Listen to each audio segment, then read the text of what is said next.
Disclaimer: the views and opinions expressed in this episode are those of the guests and do not necessarily reflect the official policy or position of USA Global TV and Radio. The content presented is for informational purposes only and is intended to foster open discussion and debate.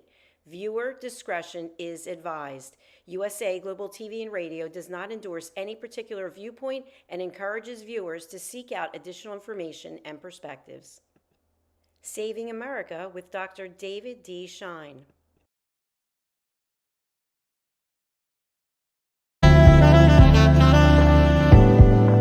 Welcome to USA Global TV and Radio, where our mission is to provide education, entertainment, hope, and inspiration. USA Global TV and Radio connects you with experts and audiences all around the world every single day to help you succeed in business and to live a richer life. Visit us at usaglobaltv.com to learn about career and life-changing training and mentoring programs like the Listening Mentor. Subscribe to our newsletter to stay informed about our special programs and offers. Discover how you can become a guest on one of our shows or a host or producer of a USA Global TV and Radio show of your very own. That's USA Global TV and Radio, where the doctor is always in.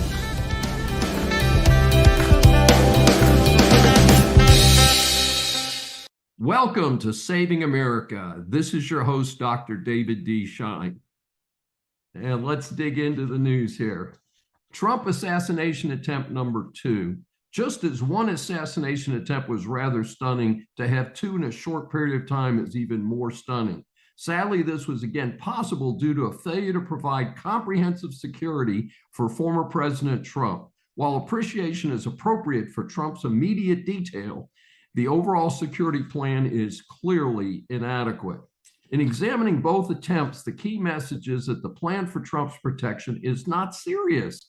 I have to wonder aloud if the government employees at the top, extensively Democrats, are consciously not providing the appropriate type of coverage. Of course, there are some deranged Dems who have even called for Trump to be jailed or killed. In the most recent attempt, the whack job Ryan Ruth laid in wait along a fence line near the 5th hole of the Trump golf course in West Palm Beach, Florida. He reportedly laid there for 12 hours with a high-powered rifle and even wearing a GoPro to record the planned shooting. At the last minute, a member of Trump's security detail spied the barrel of the rifle and fired 4 shots. Ruth ran away to a nearby car and sped off. Here's the cool part. A lady saw Ruth run to the car. She recorded the license plate and immediately contacted the police. Ruth was tracked down shortly thereafter and is in custody. Great citizenship on display by the lady, and an attaboy to the agent who spotted and fired shots at the attempted killer. A motive is still in question. How I do want to mention that I hate to use this clown's name. Some of these crackpots just want to be famous regardless of how I get there. I would say that was absolutely true for John Lennon's killer, for instance. We know that this shooter is an ex-con, that he's been to the Ukraine, reportedly to support the war effort there, and that he most recently lived in Hawaii. He has a public defender now based on him not having much money, according to him. How did he get the funding for his trip to Florida and to obtain the rifle and the GoPro? We know about the vehicle that was reportedly stolen. Well, our sore loser Hillary Clinton just won't go away. She's reportedly promoting a new book. Hey, you would have to be a hardcore sycophant to buy a book by her. Despite claims that the Dems are going to tone it down against Trump after his first assassination, she roared away immediately after this second attempt. But to throw rocks at Trump reminds me of the famed phrase, people in glass houses should not throw stones. She and her wandering buddy have such a long list of scandals that an NPR piece goes on for pages about the Clinton scandals. Perhaps some younger members of our audience are not familiar with some of them. Let's see, Whitewater, Travelgate, Paula Jones, Monica Lewinsky, Vince Foster's death, Filegate, the Benghazi disaster, which was made famous by her infamous statements about the death of the ambassador and the 3 brave men who tried to defend the embassy. the highly questionable finances and expenses of the Clinton Foundation, and the famous server with government material kept at her house, and the erasures of thousands of emails before she surrendered it. More recently, who could forget the ties to Jeffrey Epstein and Bill Clinton? So, in short, Hillary, nobody with any sense cares about you. You're a bitter old biddy. This is a cautionary tale. This will be your experience in the rest of the USA if the Soros-backed soft-on-crime DAs continue under incompetent Democrat leaders of many of our wonderful cities. I spent the last weekend in San Diego, California, and in reflecting on it, the song California Dreaming, a 1965 hit by the Mamas and Papas, came to mind. It was a beautiful song about a beautiful place. That was then.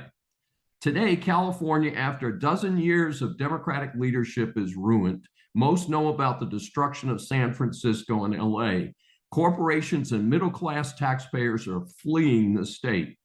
San Diego, so far, seemed to be surviving the decline in the state. In general, the popular tourist area near the waterfront looked pretty good. While having breakfast at a nice cafe, I did see one of the worst-looking street people I have ever seen.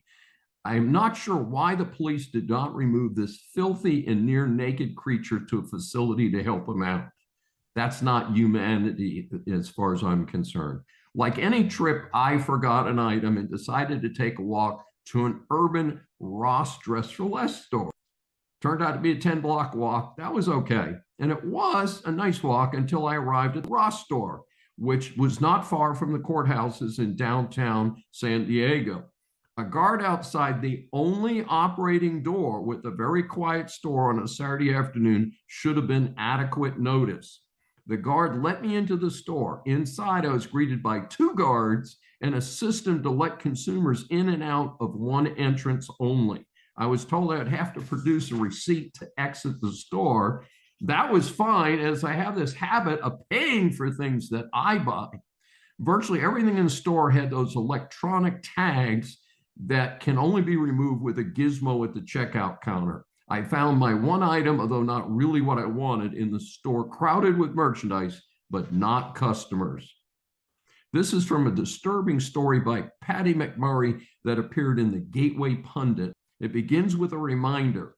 In 2020, just 44,000 votes across Arizona, Georgia, and Wisconsin won Joe Biden the presidency. On August 12, 2024, the DNC released a memo announcing it would spend 6 figures to collect up to 9 million Democrat votes from overseas.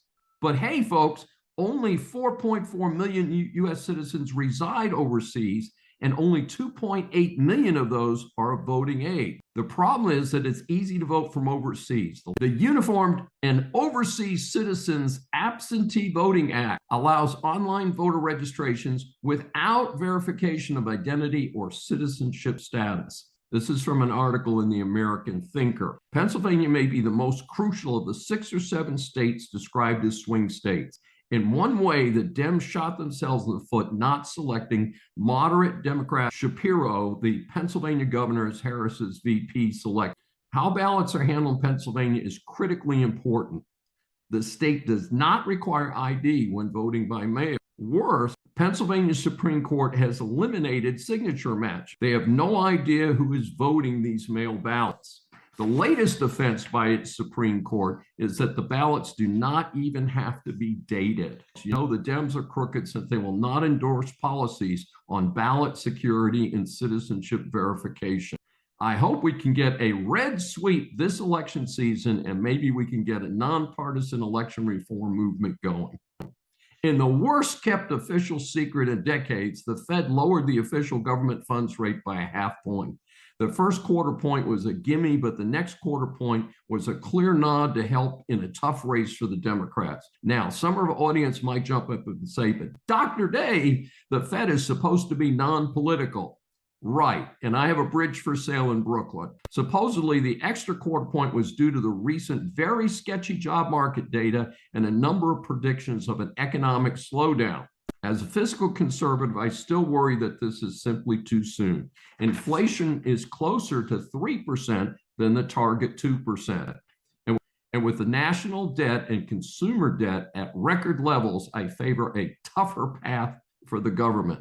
In a story that's still exploding as we recorded this week's episode, at least 12 are already dead and thousands were injured as pagers exploded on nearby Hezbollah terrorists. Apparently, the demented leader feared that the Israelis would spy on their mobile phones, so ordered his fellow terrorists to carry old-fashioned pagers. These apparently and somehow were booby-trapped with a signal device and a small charge. That was round one. In round two, the radios or walkie-talkies that some of them were carrying are now exploding. Hey, couldn't happen to a nicer group of terrorists. This is the crew that recently dropped a missile on a soccer field in Israel where Arab children were playing, killing a dozen of them. That's right, these were Arab children that were murdered. Putin throws his support behind Kamala Harris for president. If any of the audience needed another reason not to vote for Harris, Wall's ticket, the crazed murderer of thousands, Putin has endorsed the Harris candidacy. Wrapping up, scientists use food dye found in many places, including Doritos, to make see-through mice. Food dye transformed the skin of mice into a living window revealing blood vessels, muscle fibers, and gut contractions. This is from an oddball story in the Washington Post. They report that researchers from Stanford University injected a food dye known as yellow number 5 into the stomach, scalps, and hind legs of mice. The skin of the mice temporarily became a living window into their blood vessels, muscles, and gut. Now, while this is fascinating research based on light refraction, hey, for myself, I think I'll stick with X-rays. Our series of interviews for Saving America establishes that the world is full of interesting people. Saving America welcomes Dr. Danielle Lord. She is a native of the Pacific Northwest and has spent her career helping to develop others, creating unique curricula for organizations large and small, and served as a university professor. She holds a PhD in leadership theory. Her bio says that her superpower is helping people to connect the dots, making and discovering connections that might not have been realized before. Dr. Lord's firm is called Archetype Learning Solutions. She's recently started a webcast on USA Global Network. We welcome Dr. Danielle Lord for her first appearance on Saving America. Well, thank you, Dr. Schein. I hope it's the first of many. This is such an important topic. I think it's very well connected with the conversations that I'm having about really making sure we can bring compassion back into the world because it's so lacking right now.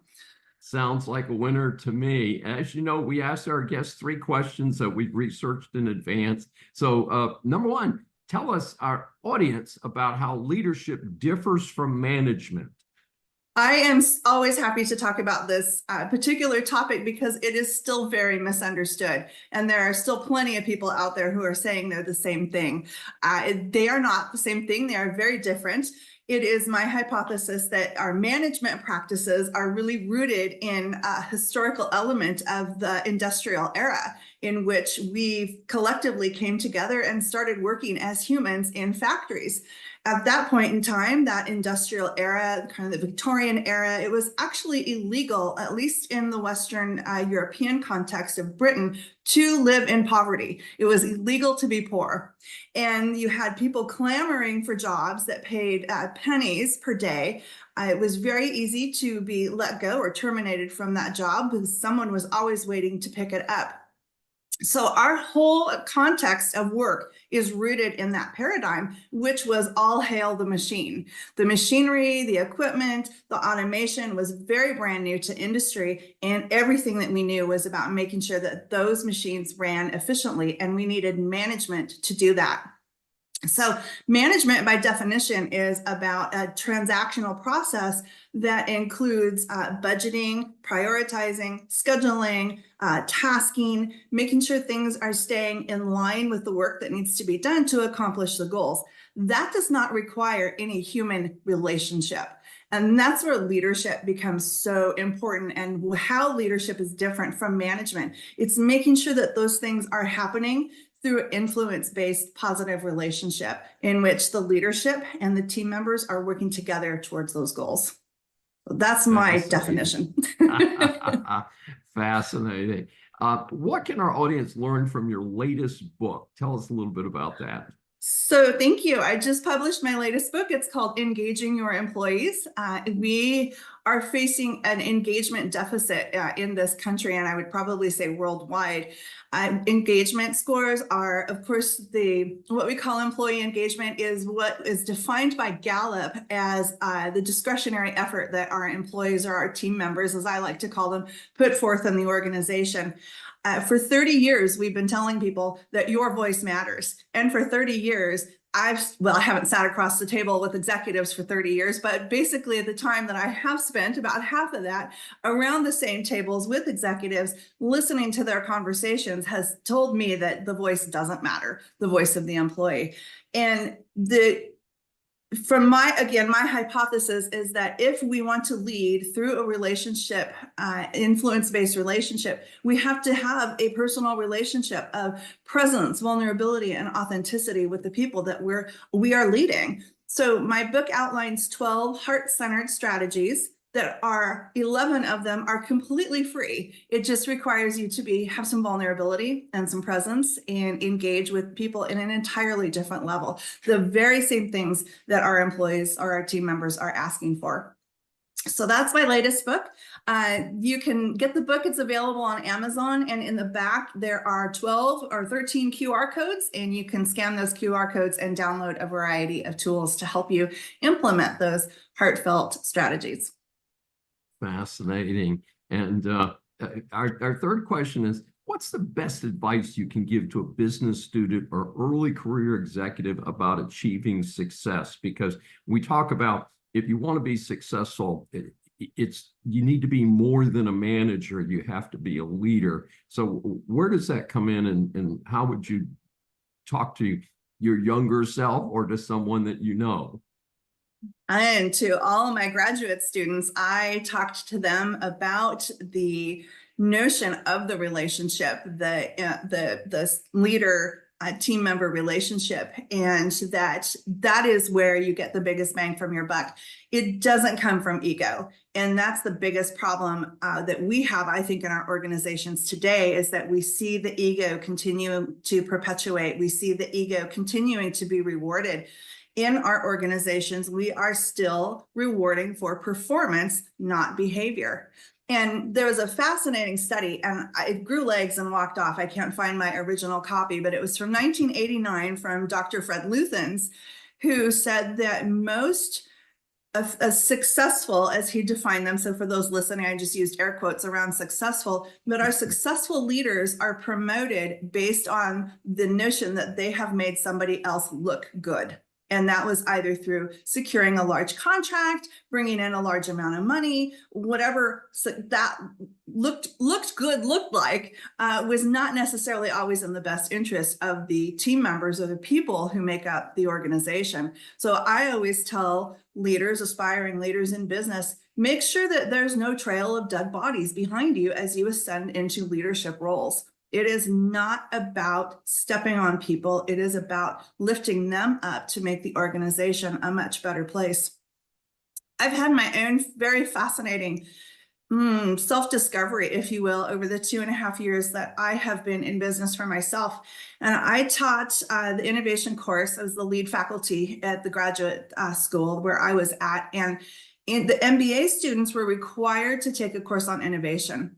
And part of that course was this idea of getting our business leaders to understand that innovation, creativity only comes when the mind is completely free of stress, the mind and the body, because it's an interconnected thing, right? The mind and the body have to be completely free of stress in order to be creative and innovative. And we're not free of stress when we have leaders that are micromanaging us, when we have leaders that are promoting toxic behavior, when we have leaders that are chastising everything that we do.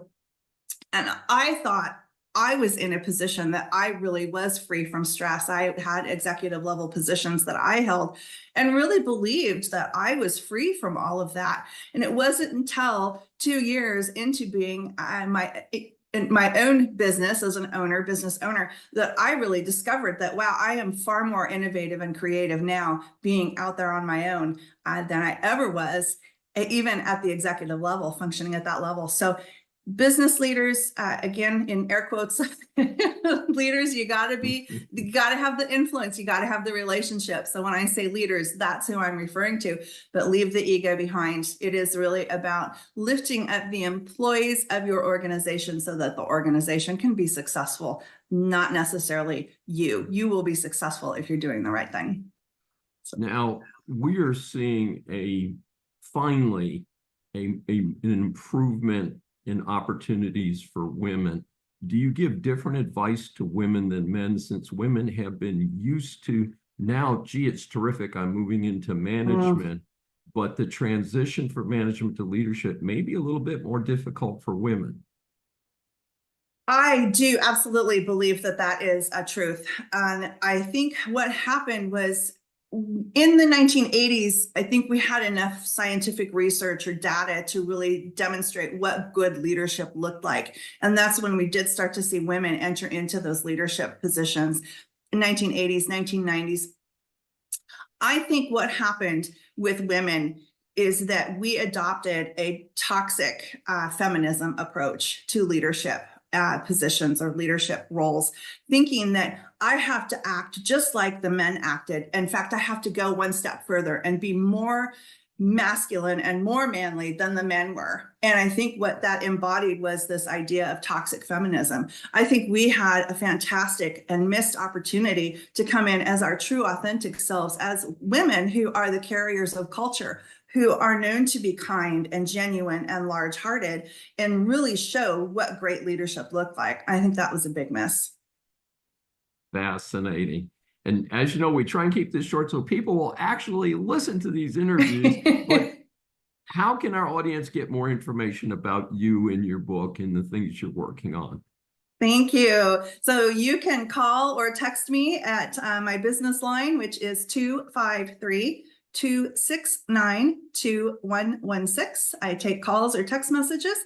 You can also email me at Danielle@archetypelearningsolutions.com. And the things you think about when you're naming your business, you don't think about how long the email address is going to be. But Danielle@archetypelearningsolutions.com. That is also my website. You can find my website at that same address, archetypelearningsolutions.com. The American higher education system is in trouble. It is time for the leaders of higher education in the United States to take stock and work on absolutely necessary reforms, or you face having it closed down. I'll speak for myself first. I came from an economically challenged background. What did I have going for me? Number one, parents who were encouraging me like crazy to focus on schoolwork. Neither one of them got past high school. And then a first-class K through 12 experience, K through 8 in a Catholic grammar school under the old system with mostly nuns teaching, heavy-duty focus on reading, writing, and arithmetic. Gee, what an idea. And then after that, very good public high schools. So the teachers were committed to education. None of this union nonsense, none of this, gee, we'll go on strike. None of this will close the classroom or don't show up if you're not wearing a mask. We've got to get past that in America, folks.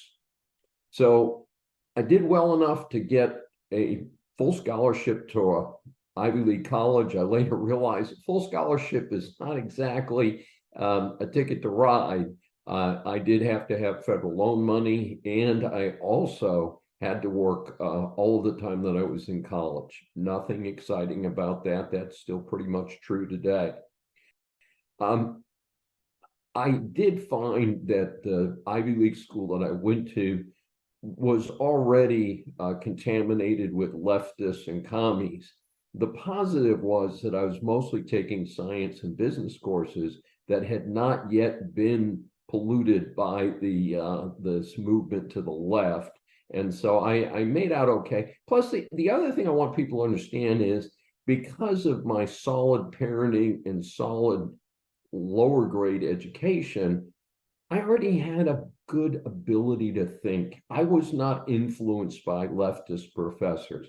I knew the difference. I knew who had their heads screwed on right, and we work from that standpoint. And I think that's important also. So, it's part of the way this thing works.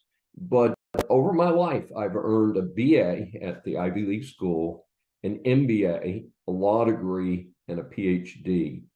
And that PhD, I went back 25 years later after a successful legal career in order to enter higher education as a professor. I've put in my time, I've worked my butt off, I've done my publications, and I've made it to a full professor level, which was my objective when I went to get my PhD some years ago. For me, education was that pathway to a real and rewarding life. And I've been able to share that with my children and hopefully my grandchildren. And that's what's important to me. And I think that the value of education, at least in my book, is not hard to understand. But we've got a lot of folks out there saying that college education is no longer valuable. Well, what are some things that could be done to move forward and to be sure that that path is well done and is valuable? But let me quickly provide a disclaimer. Not everybody needs to go to college, and not everybody needs to go to college directly out of high school. Sons took time off before they went to college. When they did hit college, they hit it with a vengeance, and they both, I'm proud to say, did very well. So that sometimes a little break in the action helps. What do we need to do now? Number one, woke classrooms must go. The real world is not woke. Anyone who tries to claim there are more than two genders, for instance, needs to be tossed out of higher ed. Communist teachers, this is America. It is success is based on capitalism. Every failed government in the world has failed due to corruption and communism. Let's get straight, folks. There's not a diversity of opinion that we need to have on this particular issue. The commies have lost, and they've lost consistently throughout the world. And if they ever gain control of the world will have lost. Every civilization, Venezuela, the USSR, Cuba, represent failed countries, people without freedoms, a lack of invention, a lack of economic success. Let's not fool ourselves on that. Number three, no connection of higher ed in many cases to the real world. Even if you are being taught literature, drama, or theology, there must be a target for the use of that education. Where will these students be in their studies? And think about it. A 20-year-old or 22-year-old today very likely will work for the next 45 to 50 years doing what, using what skills. Go woke, go broke, and that includes students. Number four, we've got to focus on intolerance. Intolerance across the board is what we're seeing in many institutions of higher education. In fact, many of the highest rated in the past. And I say in the past because again, I'm a vocal critic of Harvard. I don't think it is the school that its reputation had brought it to. And I think that's a very important consideration. Can it regain it? It has billions and billions and billions of dollars in its endowment. The answer is yes, it can regain that position, but it needs to get its head straight and along the lines of what I'm talking about in this particular episode. Educated people like myself were exposed to everything. We didn't have to like it, but we knew what it was.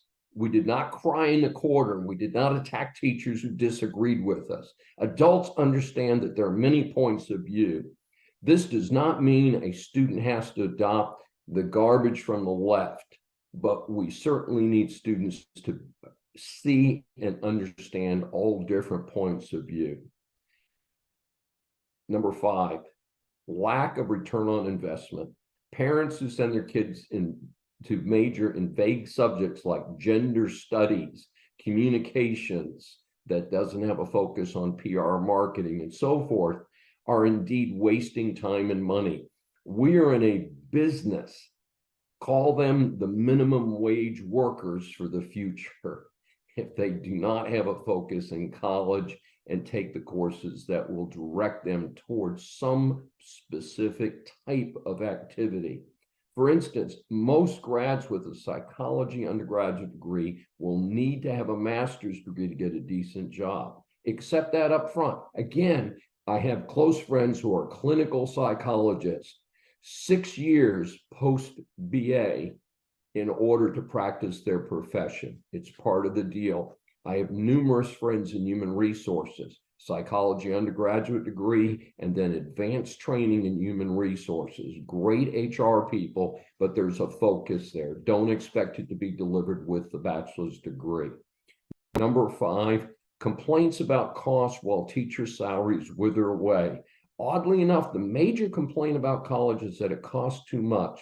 Well, guess what? We faculty are not even keeping up with the last decade's cost increases, much less the radical inflation of Bidenomics. A lot of the cost today is for non-classroom staffing and expenses. Time to examine varsity athletics and government mandates just to get started. Eliminating the U.S. Department of Education, which has been frequently mentioned by conservative advocates, certainly sounds like a good idea to me. And you say, what about standards? States can establish standards, and I don't think that the U.S. Department of Education has done anything other than make education more expensive. And I'm very critical of college athletics. Probably the most extreme example is that the Texas A&M University just fired its head football coach, and according to media reports, they owe him a payout of $76 million. Guess what, folks? That is barely less than the entire endowment of the small college where I teach. Yes, folks, ludicrous situations are happening in athletics. It's time to re-examine what we do. And by the way, I am a supporter of what are called intramural athletics. Students can play sports for fun. What's wrong with that? We, the American people, must demand our college education system that supports our society. Support schools that do that, and stop sending your money and your kids to schools that do not provide a return on investment. Business students, business persons, or consumers, business law impacts much of what you do. This segment is designed to help you get past the headlines on key stories. An international court that arbitrates disputes in elite sports has ruled against transgender swimmer Leah Thomas. Thomas, who made headlines swimming for the University of Pennsylvania women's swim team by defeating Riley Gaines. She was swimming for Kentucky at the time. Subsequently, Gaines has been on an international campaign to block biological males from using their natural muscle mass and size in competitive women's sports. Thomas brought a legal challenge to rules preventing female-identifying mature males from competing in women's events. It's very specific, folks. The forum was the Swiss-based Court of Arbitration for Sport, CAS. It dismissed Thomas's request to overturn a June 22 decision by the World Aquatics to ban transgender swimmers who have been through male puberty from competing in elite women's races. This was a change in position, as the previous determination was that female-identifying male athletes could compete as long as they lowered their testosterone levels below a certain point.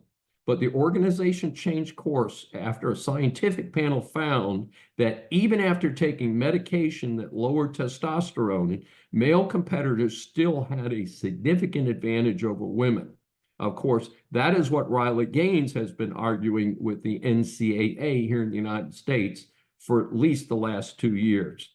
Gaines is now among a dozen women athletes who have filed suit in federal court to have NCAA follow the international court. They have specifically noted their discomfort in using the same locker rooms as Thomas and other transgender athletes. So this is something that's still unfolding, pretty interesting situation. Voting Rights Act court ruling could dramatically shift political control of Congress. This is based on a report from the Heritage Foundation and other sources. The Fifth Circuit U.S. Court of Appeals has issued a decision that stops the political misuse of the Voting Rights Act by local politicians to create one-party districts, while at the same time preventing districts that might allow some minority representation. The case involves voting districts in Galveston County, Texas. The concern was that this approach could disenfranchise minority voters. Because the Fifth Circuit covers federal courts in Louisiana and Mississippi, in addition to Texas, this could have a major impact on other elections, such as statewide office and congressional seats. The case in this particular situation is Petaway versus Galveston County, which was decided by the full appeals court bench, not just a subpanel of the court. The case was brought because after the 2020 census results, the county changed a majority-minority district by moving the line so there was no longer a majority-minority district in Galveston County. The decision concluded that Section 2 of the Voting Rights Act does not protect or authorize coalition claims either expressly or by implication. Coalition districts are districts in which no single minority group constitutes a majority of the voters. Instead, in those districts, there is a combination of different minority, racial, ethnic, or language groups that make up a majority of the voters, according to the report. The text of Section 2 states that practices that results in a denial or abridgment of the right of any citizen to vote on account of race or color or in contravention of the provisions protecting minorities. The process is unlawful if it is not equally open to participation by members of a class of citizens defined by race, color, or inclusion in a language minority. The report that I reviewed suggested that the GOP could gain some seats due to this ruling, although I'm not exactly sure how that would work. This wide-ranging ruling could produce changes in future voting districts within the Fifth Circuit states, but this is unlikely to be in effect before the November 5 election. Doctor charged in connection with Matthew Perry's death to appear in court after a plea deal. In a report from numerous sources, including the Associated Press, more legal news has developed regarding the sad and untimely death of Matthew Perry. Perry, of course, became famous during the 10-year run of the TV sitcom Friends. I have to admit, I was never a fan of the show. However, if nothing else, Perry was a human being and should have been treated as one. He was found dead in October 2023 from an overdose of ketamine. He was only 54. In an all too familiar situation, he was legally prescribed ketamine for depression by his regular doctor. However, he wanted to take more of this drug. Perry, in his 2022 memoir, Friends, Lovers, and the Big Terrible Thing, in which he admitted to having an addicted personality, in a complex scheme, two doctors, his personal assistant, a friend, and someone known as the ketamine queen, or a dealer, were involved in getting him access to quantities of the drug obviously beyond his prescribed amount. And this in turn led to his death. Most recently, Dr. Mark Chavez of San Diego reached a plea agreement with prosecutors and will testify in the upcoming October trials of the two remaining defendants. Previously, Perry's personal assistant and the friend who acted as a messenger have also pled guilty. Note that for Dr. Chavez, pleading guilty is a very serious matter. He will likely lose his medical license and he could be in prison for up to 10 years. The two defendants who have pled not guilty are the other doctor involved in the case, Dr. Salvador Plasencia and Josephine Senka. She is a woman who authorities allege is a dealer who sold the actor the lethal dose of ketamine. For these two defendants, they are charged with causing the death of Perry and could face life in prison if convicted. It is well known that medical doctors in the United States can make very good incomes. It is unfortunate indeed to see that greed, even for people who already can make a significant income, would risk their livelihoods for a few extra $1,000. And our series of interviews for Saving America establishes that the world is full of interesting people. Saving America welcomes Ken Peterson. He has more than 30 years of experience developing and implementing enterprise risk management and human resource consulting solutions. Peterson founded Churchill and Harriman C&H in 1986. Since 1997, C&H has developed and implemented enterprise risk management and third-party risk management solutions for large enterprises. C&H helps clients select and implement controls, processes, and tools that identify, measure, and manage enterprise risk. Under Peterson's leadership, C&H advises clients on enterprise risk strategy in healthcare and financial services, as well as helping government agencies improve critical infrastructure.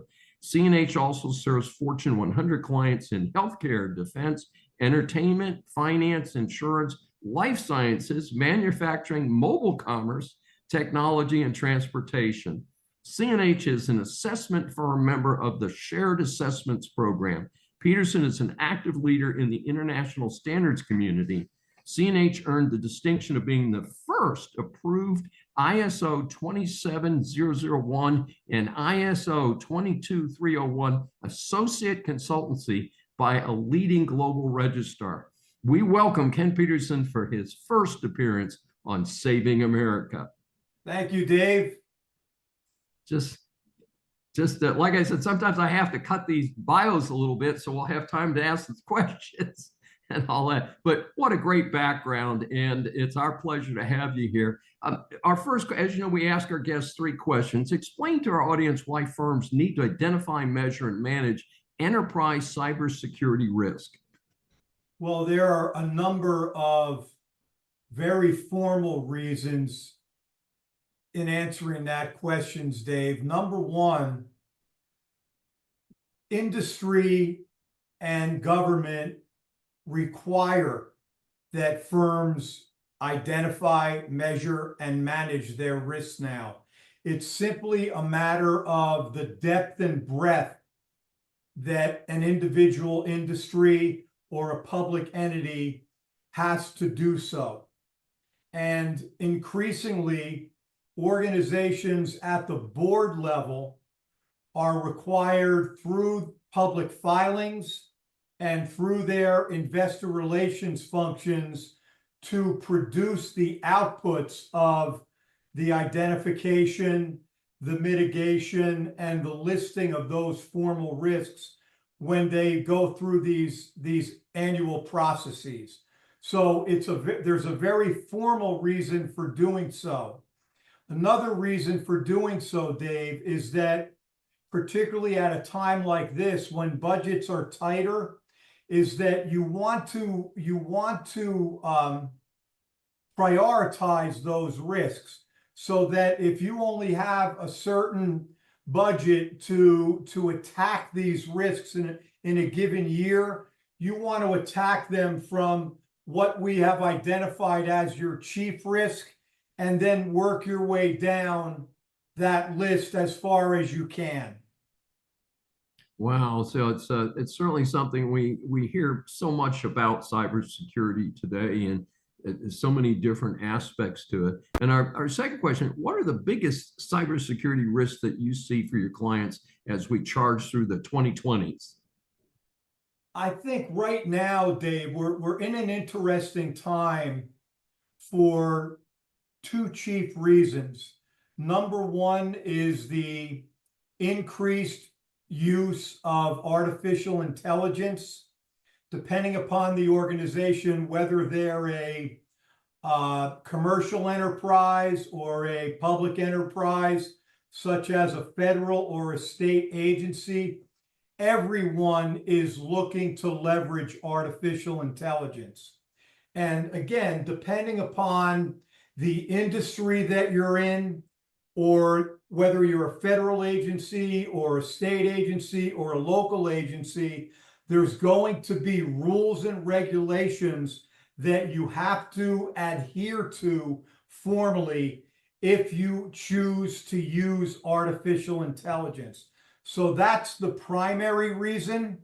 Another reason for this, Dave, is that because we've practiced now at an international level with the most discreet clientele in the world in financial services, healthcare, other industries, and for public entities, every great once in a while, the stars get aligned and there's a confluence of burgeoning compliance requirements that are put upon industry or are put upon a public entity at the federal, state, or local level. This is one of those times.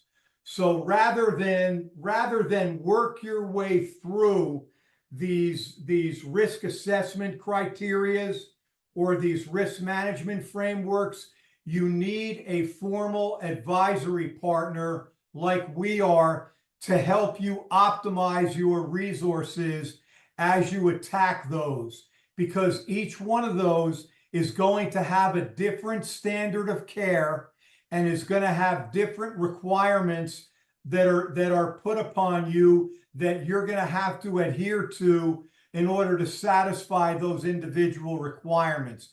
So it's really twofold right now. So it's a particularly interesting time, Dave. And now, just to clarify one point, you mentioned the significance of artificial intelligence. Does that make the job of cybersecurity more difficult? And if so, what's happening there? It does, Dave. We have across industry and to some degree in public entities, as I've just referenced, elements of artificial intelligence has been used for more than a decade. Some of the viewers might be familiar with the phrase continuous monitoring. Well, in the cybersecurity world, continuous monitoring often utilizes elements of artificial intelligence and has for some time. Now we're at a point where in different elements of cybersecurity, whether it's a deepening of the use of AI in continuous monitoring or in other elements of cybersecurity, the use of artificial intelligence is on the rise. And so there are institutions that are already, and I know this because we are working with clients now that are in this category of critical infrastructure. Organizations are looking at frameworks such as the NIST artificial intelligence framework or the ISO International Standards Organization artificial intelligence standard in order so that they can produce artifacts that are leveraged within their environment to produce artifacts that are then shared twofold, Dave, with their internal users, whether it be investor relations or compliance or their legal community, and simultaneously use with their external stakeholders, such as their customers, their prospect customers, or their regulators.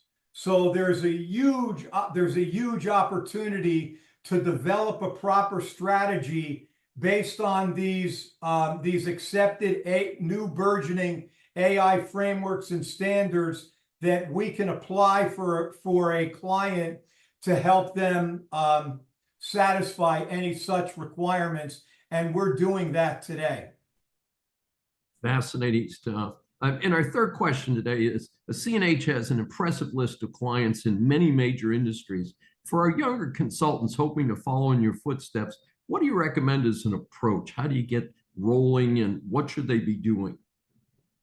Well, the work that we do in the risk assessment discipline, Dave, is normally categorized today under what's termed governance, risk, and compliance. You'll often see the acronym GRC. So if someone was interested in moving into risk assessments, they would normally find those opportunities listed in the public domain under GRC, right?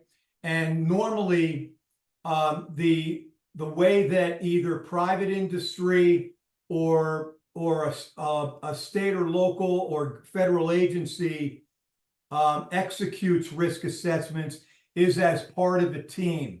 So normally a junior person would work in a role that they're found to be comfortable with, and then once they prove that they can formally execute all those responsibilities, like in most other disciplines, Dave, you move up in the ranks and your responsibilities are expanded upon. So that's the typical path in. I will tell you that from my own experience, Dave, what attracted me to the risk assessment world, and I hope my enthusiasm comes across, is that there's a level of rigor and there's a level of execution and the dotting of the I's and the crossing of the T's. You have to be very precise in this discipline to produce the requirements and the outputs that we do, that are depended on by organizations like the Department of Homeland Security, or a federal agency like Health and Human Services, or the EU. These are some of the organizations that depend on outputs that either we directly contribute to or we produce firsthand. That's what's exciting about this discipline, sir. Fantastic.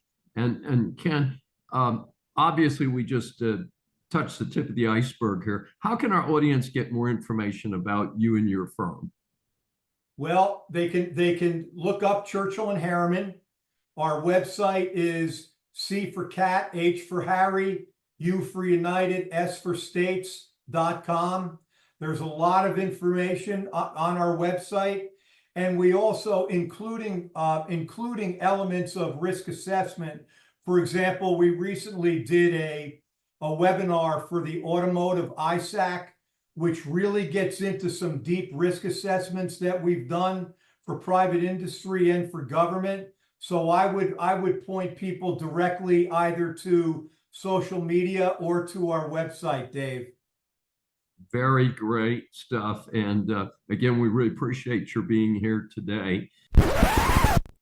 As we grow up, a common reference for success or failure is the letter grade. Whether we are in grammar school or college, we all want an A grade and certainly regard an F as a big failure. Here at Saving America, we scan the news for reports of celebrities, politicians, or others who just end up in the public eye. So the A grades are awarded to people and organizations for great service to their communities, and the F grades, of course, are unfortunately more common, are awarded to those who need to do a lot better. The badge of dishonor today belongs to well-known Katie Couric, the former host of the Today Show and an alleged journalist. She was on a talk show recently and was asked how she viewed Trump voters. And we're going to quote, "The socioeconomic disparities are a lot, and class resentment is a lot, and anti-intellectualism and elitism is what is driving many of these anti-establishment people, which are Trump voters. So I think that is a huge problem we have to address." So voting for Trump is a major problem that people like Katie Couric need to address. That's kind of interesting. Katie Couric is a graduate of the University of Virginia. I hold 2 graduate degrees from that well-regarded university. I take no joy in a fellow Cavalier being this ignorant. Maybe years of fame and fortune have taken a toll on good old Katie. For the record, again, I am not a big supporter of Trump. However, he is the only candidate for president this time that I can support. I do feel that voters of many stripes and descriptions support him. Recall that good old Hillary Clinton referred to the Trump supporters as deplorables, and in my opinion, that helped her to lose the 2016 presidential election. And I see Katie doing that in this particular situation. So, Saving America awards today's F grade to Katie Couric for both being blind to today's realities and failing to connect with a large swath of Americans who support Trump. Don't believe the headlines, folks. The lefties lie like usual. A term I used to hear a lot was spin doctors. It usually referred to public relations pros who could make a total bomb of a movie sound like it was the best movie you ever could see. The communist scum dominating the slopstream media and the Democrat Party love it when they think they have a leg up on anything that looks like a conservative situation. In current parlance, a red state is a conservative state and a blue state is a Democrat state. The irony of this is that during the Cold War, we called the commies Reds. So even the choice colors are part of the current day spin by the slopstream media and their colleagues. In any event, the dummies like to point out that some of the worst crime stats are coming from some of the red states. How can this be true? Aren't those the states with the right to carry gun laws and tough on crime policies? Well, you see, it's a little bit different than that. The truth is in the stats, which the liars do not want the public to actually analyze. Let's take our nearby neighbor. I'm in Houston, Texas, up the road about 2-3 hour drive. Travis County, Texas, with the base of Austin, Texas, the heart of liberalism and Marxism in the state of Texas. Place is dominated by a whack liberal operation. It has runaway crime. It has the 15th highest crime rate in the country, including homicides. Check out the homicide rates by county instead of looking at state averages. Deep Blue Harris County, seat of Houston, Texas, is a heavily criminal area, despite the fact that it's located in a red state. In fact, currently undergoing a mayor's race where the number one issue of all of the candidates, including the two leading Democrat candidates, is crime. Yes, folks, crime. So hopefully, maybe even they're getting the picture that maybe being soft on crime is not the way to win friends and get votes. A Heritage Society report states, on average, counties that voted for Republican Donald Trump have a lower homicide rate, 4.06 per 100,000 people, while counties that voted for Biden have a higher rate of 6.52% per 100,000 people. Folks, that's a 50% higher homicide rate in red counties and in blue counties or Democrat-controlled counties versus red counties controlled by generally more conservative GOP folks. So don't let the slopstream media mislead you. Thanks for joining me for Saving America. If you have questions or comments, please find me on various social media sites. I'm Dr. David D. Schein, and I will see you next week. Welcome to USA Global TV and Radio, where our mission is to provide education, entertainment, hope, and inspiration. USA Global TV and Radio connects you with experts and audiences all around the world every single day to help you succeed in business and to live a richer life. Visit us at usaglobaltv.com to learn about career and life-changing training and mentoring programs like the Listening Mentor. Subscribe to our newsletter to stay informed about our special programs and offers. Discover how you can become a guest on one of our shows or a host or producer of a USA Global TV and Radio show of your very own. That's USA Global TV and Radio, where the doctor is always in.